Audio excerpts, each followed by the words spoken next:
हिंदी में यूपीएससी की तैयारी से संबंधित प्रोग्राम्स को देखने के लिए सब्सक्राइब करें स्टडी IQ-IAS हिंदी। नमस्कार, स्टडी IQ-IAS हिंदी में आपका स्वागत है। मैं हूं अमृत उपाध्याय। आजकल आपको पता है स्टडी IQ-IAS हिंदी ने 4 ऑप्शनल की शुरुआत की है, लाइव ऑनलाइन कोर्स की शुरुआत की है और उसमें से हम एक एक ऑप्शनल पर बातचीत कर रहे हैं उनके अध्यापकों द्वारा, जो लोग आपको ये ऑनलाइन कोर्स मुहैया करा रहे हैं, प्रोवाइड करा रहे हैं। तो आज बात हिंदी साहित्य की करनी है और हमारे साथ विकास सर मौजूद हैं। बहुत बहुत स्वागत है आपका। Thank you sir. आज सबसे पहले तो आप ये बताइए कि हिंदी साहित्य, अगर सबसे ज़्यादा रुझान मुझे दिखता है कि हिंदी साहित्य को लेकर है, क्योंकि इसमें माध्यम का कोई बैरियर नहीं है। हिंदी माध्यम के लोग भी लेते हैं, अंग्रेजी माध्यम के लोग भी लेते हैं, ये सच है ना? बिल्कुल सर। क्यों कंसिडर करना चाहिए हिंदी साहित्य को एज एन ऑप्शनल? जैसे हर चीज़ को हम जब बैकग्राउंड चेक करते हैं, जब हम किसी भी एग्ज़ाम की तैयारी के लिए, किसी खेल की तैयारी के लिए जब जाते हैं, तो हमेशा हम एक बैकग्राउंड चेक करते हैं। सर, नंबर ऑफ जो रिजल्ट्स थे वो बहुत अच्छे हिंदी के जा रहे हैं, ये तो एक फैक्ट हुआ। लेकिन वो ऐसा क्यों हो रहा है? वजह ये है सर कि यूपीएससी की तैयारी हम सब ने की और करने के दौरान जो मुख्य बात हमें समझ में आई कि मोटिवेशन कहाँ से मिले। तो कई बार तो ये होता है कि हम यूट्यूब वीडियोस पे देखते हैं, तमाम जगहों पे देखते हैं। कई बार क्या होता है सर कि हम किसी ऐसे चीज़ की तरफ फोकस करते हैं जो हमारी तैयारी को भी सुचारू रूप से आगे बढ़ाता है और वो हमको कहीं ना कहीं बेनिफिट भी करता है। हिंदी लिटरेचर यानी हिंदी साहित्य के साथ ये खास बात क्या है कि जब हम कविताएं पढ़ते हैं, जब हम उपन्यास पढ़ते हैं, ये सारी चीज़ें हमें एक ऑल्टरनेट देती हैं कि एक मोनोटोनस तैयारी के साथ में आपके पास एक ऐसा ऑप्शन है जो कि कम समय में प्रिपेयर होता है, इंटरटेनिंग भी है, आपको साहित्य बोध, इतिहास बोध और समाज बोध भी कराता है। तो सर कई इसके प्लस पॉइंट्स ऐसे हैं जो हिंदी साहित्य को एक अच्छा ऑप्शनल बनाते हैं और अच्छे नंबर आते हैं सर। इसलिए यूपीएससी की तैयारी में कहते हैं विषय को लेकर भावुक नहीं होना चाहिए, बल्कि ये देखना चाहिए कि एग्जाम में आपके मार्क्स कितने आ रहे हैं और आप उस एग्जाम को क्लियर कर लें। मतलब अगर मैं ऐसे कहूँ तो ये बात तो सच ही है कि विद्वान बनने से ज़्यादा परीक्षा की तैयारी को बिल्कुल सर इस तरह से कीजिए कि मार्क्स आ जाएं और आप एग्ज़ाम क्लियर कर जाएं। तो हिंदी साहित्य उस पैमाने पर भी खरा है। बिल्कुल सर। मैं तो सभी बच्चों से बताता हूँ कि आपको पीएचडी नहीं करनी है और पीएचडी करके किसी का भला हुआ नहीं। मतलब यूपीएससी की ऑप्शनल की बात कर रहा हूँ। आपको सर नंबर लाने हैं और यूपीएससी में हिंदी के साथ खास बात क्या है कि बहुत से बच्चे जिन्होंने अच्छे नंबर लाए, रैंक लाए, मेरे बहुत से सीनियर, जूनियर या बैचमेट या स्टूडेंट्स, एक चीज सब में कॉमन थी। या इवन जब मैं तैयारी कराता हूँ या जब हम लोग तैयारी स्टडी IQ में देखते हैं तो फोकस किस पे करते हैं? पीवाईक्यूज पे। पीवाईक्यूज को लेकर सर अगर चलेंगे और एक फिक्स प्रॉपर स्मार्ट स्ट्रेटजी करेंगे सर, तो नंबर अच्छे आ जाएंगे और नंबर अच्छे लाना ही उद्देश्य है। हम प्रेमचंद बन जाएं, हम सूरदास बन जाएं, बजाय उसके कि हम IAS बन जाएं, हमको उस पर फोकस करना चाहिए सर। तो निश्चित तौर पे अगर हम पीवाईक्यूज को फोकस करेंगे, स्मार्ट स्ट्रेटजी अपनाएंगे, तो सर नंबर आएंगे, उसमें पीएचडी करने की कोई ज़रूरत नहीं है सर। हिंदी साहित्य में जो कठिन पोर्शन बच्चे बताते हैं, जैसे डर कहाँ कहाँ लगता है, हिंदी में कुछ पोर्शंस ऐसे हैं जहाँ डर लगता है। बिल्कुल सर। वर्तनी की अशुद्धियाँ, यस सर, पद्य वाला हिस्सा है, पद्य वाला हिस्सा है, तो इन सब से कैसे टैकल करेंगे फिर? सर मैं बहुत अच्छा मैं प्रश्न मान सर। लीजिए मैं अशुद्ध लिखता हूँ और मुझे हिंदी साहित्य ही लेना है, मेरी रुचि है, यस सर, लेकिन लिखता अशुद्ध हूँ, तो फिर? सर एक वो कहावत है कि when there is a will there is a way. कहावत अंग्रेजी की है लेकिन ये हर चीज़ पे लागू होती है, क्योंकि कुछ कहावतें ऐसी होती हैं जो जीवन से ऊपर होती हैं।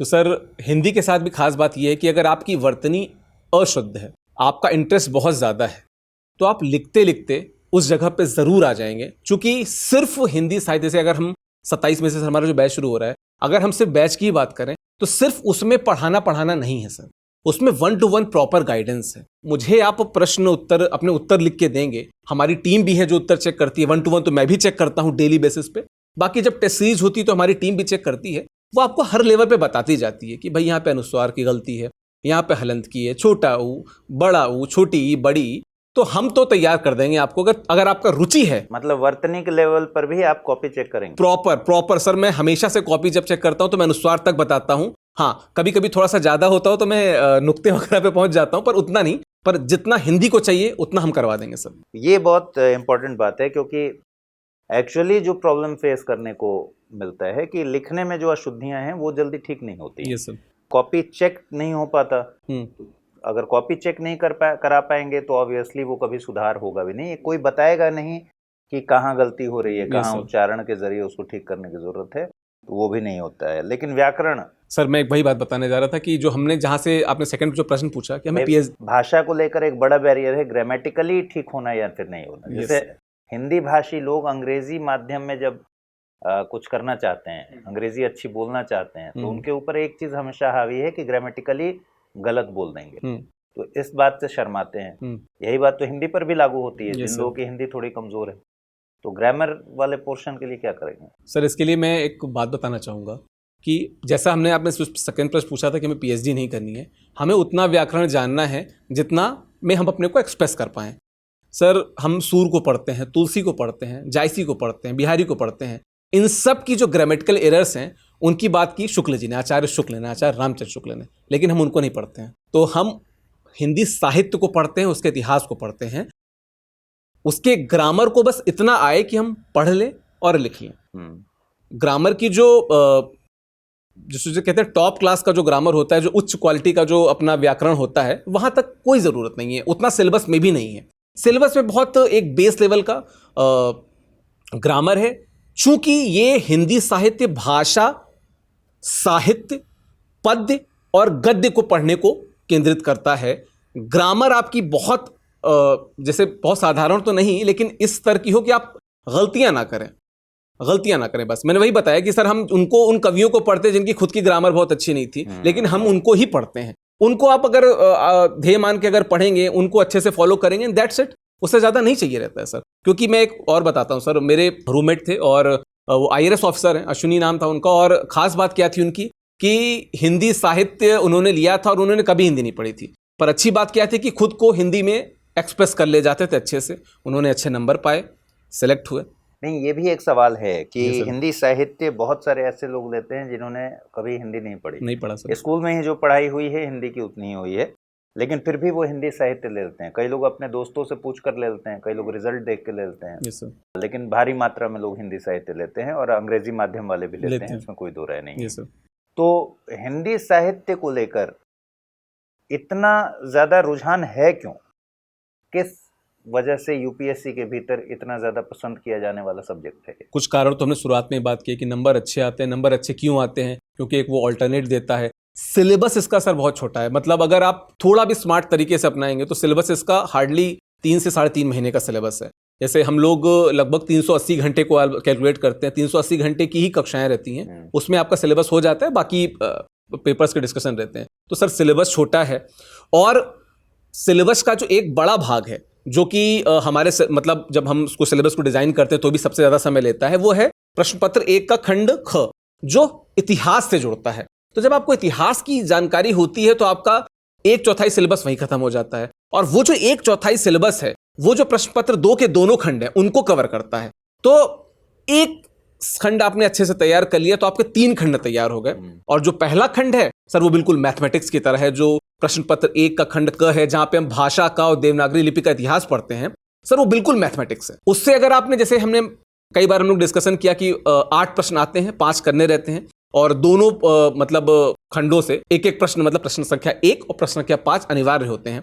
तो अगर तो आपने 2 प्रश्न और खंड क से अटेम्प्ट कर लिए तो इतना तय है कि आपके हिंदी साहित्य में अच्छे नंबर आने हैं। तो सर एक खंड जो बिल्कुल मैथ्स की तरह नंबर देता है, और बाकी 3 खंड जो बहुत अच्छे से एक दूसरे से जुड़े हुए हैं, किसी एक खंड को आपने अच्छे से तैयार कर लिया तो तीनों खंड आपके तैयार हो जाते हैं। तो सर ये भी एक तरीका है, और ये भी एक वजह है कि छात्र इसको लेते हैं। तो स्मार्ट एक मूव रहता है हिंदी साहित्य को लेना सर।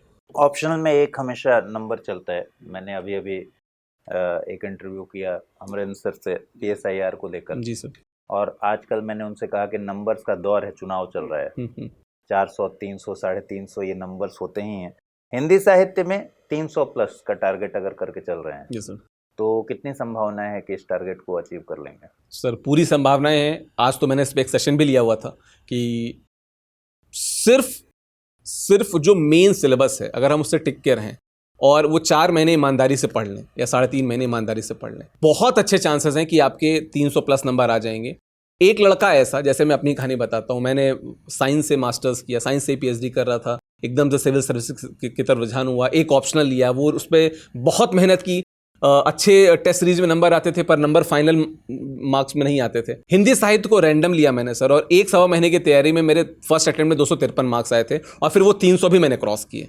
तो अगर मेरे जैसा व्यक्ति जो साहित्य से बहुत दूर का नाता है और साइंस का है और इंग्लिश मीडियम का है, अगर वो 300 क्रॉस कर सकता है तो कोई भी कर सकता है। तो सर निश्चित तौर पे 300 बहुत आराम से आ सकते हैं। कुछ चीज़ें हैं तो सर जैसे स्वामी दयानंद ने कहा था कि गो बैक टू वेदास, की वेदों की ओर लौटो। सिर्फ उनका कहना था कि बेसिक्स को देखो, आपके जो बेसिक्स हैं, सिलेबस में जो पद्य है, सिलेबस में जो गद्य है, उनसे जुड़ी जो किताबें हैं, और आपके पास स्टडी IQ में विकास जैसा कोई फैकल्टी है तो आप उसको फॉलो कर सकते हैं सर। ठीक है। हिंदी साहित्य में एक और बात है कि भाई उदाहरणों के जरिए आप पूरे विषय को नेविगेट कर सकते हैं, और Yes, sir. Quote and quote के जरिए। Yes sir. जैसे आपने आचार्य रामचंद्र शुक्ल की बात की, Yes, तो शुक्ल जी के बहुत सारे कोट अपने आप में एक सवाल है और अपने आप में उसका जवाब भी। Yes sir. और इसी तरीके से कई उदाहरण हैं, ठीक है, कई सारे काव्य के 2-2 पंक्तियां आप उदाहरणों में लिखते हैं और उसी के जरिए पूरा विषय नेविगेट हो जाता है। तो इसका क्या मतलब हुआ? भाषा जो होती है सर ना, भाषा जब डिराइव हुई, ह्यूमंस को जो सबसे खास इवोल्यूशन था वो था कि हमने अपनी लिपि बनाई और उस लिपि के आधार पर हमने भाषा बनाई। तो हमने हमेशा ही अपने नोटेशंस को समझाने के लिए भाषा का प्रयोग किया, और जब हम भाषा का ही साहित्य पढ़ रहे हैं, हिंदी भाषा का ही साहित्य पढ़ रहे हैं, तो ये नोटेशंस बहुत इंपॉर्टेंट हो जाते हैं।